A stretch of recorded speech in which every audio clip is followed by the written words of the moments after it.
दिशा चुकली की रस्ता चुकतो, पण आर्टिकल चुकलं तर मार्कही जातो आणि इंग्रजीही चुकतं. तर विद्यार्थी मित्रांनो, ज्या काही 4 मुख्य दिशा आहेत त्याच्या आधी नेहमी द वापरा. उदाहरणार्थ बघा, जे काही आपण दिशा म्हणतो ईस्ट, वेस्ट, साऊथ, नॉर्थ, ह्याच्या आधी आपल्याला काय वापरायचं आहे बघा, वापरायचं आहे द. म्हणजेच काय, the east, the west, the south, the north. आणि वाक्यात वापरताना बघा म्हणजेच काय, सूर्य हा पूर्वेला उगवतो. तर बघा, द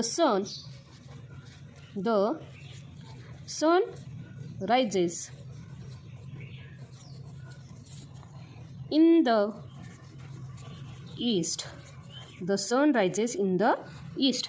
तर विद्यार्थी मित्रांनो, योग्य दिशा आणि योग्य इंग्रजीसाठी चॅनेलला सबस्क्राईब करायला विसरू नका. व्हिडिओ आवडला असेल तर मित्रालाही शेअर करा आणि 1 मार्क मिळवा.